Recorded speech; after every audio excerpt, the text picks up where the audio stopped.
here you guys have two sort of targeting capabilities around behavioral and contextual. Can you talk about kind of the differences there and how that data can reflect, what you're ultimately doing?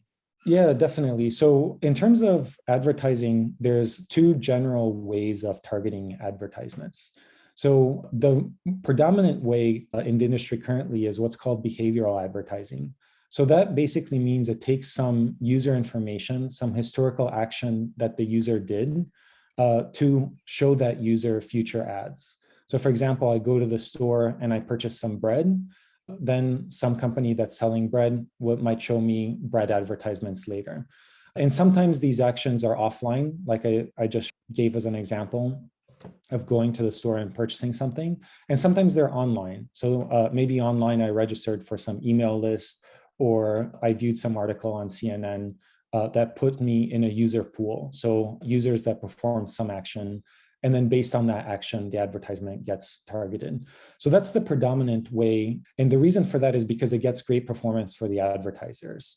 So folks who are interested in bread online, they're going to likely to be interested in bread. And so it really makes sense to show them ads for your product to them.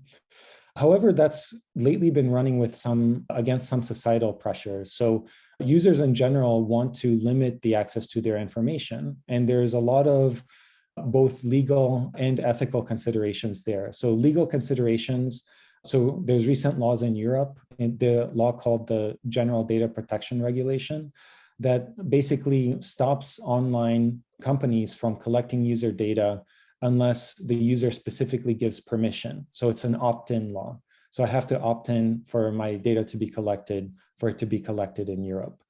In the US, we also have similar laws. So California passed a law called the CCPA, which is very similar to Europe's law, but it's an opt-out where you have to say, I don't want my information to be collected. And then the website has to not collect your information subsequently. So this pressure of users not wanting their information to be available has led to both legal changes and technological changes. For example, Apple has been doing significant changes over time to both iOS and Safari to make the browser be more private, to get less of that information available to advertisers. So for example, one of them is automatically clearing cookies every 24 hours in Safari. Another more recent change is getting rid of the user identifier in in-app ads in iOS.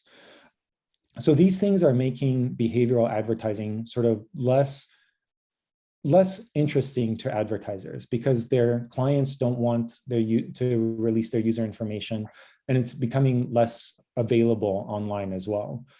So the other method of targeting ads has also been around for decades, and it's called contextual advertising.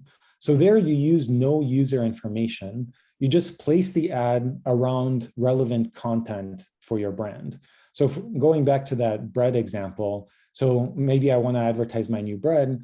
And so I place my ads on the Food Network website because I know that people interested in food are going to be over there. And those are the folks that I want to get my ad across. And so contextual is really nice in terms of user privacy because it involves no user information. It's just about information about where the ad is showing up. That's been gaining a lot of traction in the advertising industry because it's privacy friendly. And sometimes contextual is the only way to really do things. So I'll give you an example where ethics really becomes a problem for behavioral advertising. So let's say that I'm a roommate with, let's say, 6 other people, and I had a private cancer diagnosis. So I'm browsing online for various cancer treatments. And that might place me in some behavioral audience for, let's say, cancer research or cancer treatment centers to show ads to me. So that might leak my private information of my private diagnosis to my roommates because they have similar online identifiers as me because we're in the same household. And so they might start getting sort of cancer treatment ads that should have been targeted to me. So especially in the healthcare setting, there's a lot of ethical considerations that make behavioral advertising not possible, that force folks to look at contextual advertising. And so StackAdapt has recently been doing a lot of work in the contextual advertising space, in particular leveraging AI and analyzing hundreds of millions of documents to get good context for advertisers, context that are likely to perform well for their ads. And one of the major things that we've been finding out is that context is a great way of getting brand names into users' heads. And the reason for that is that, let's say, again, take that bread example.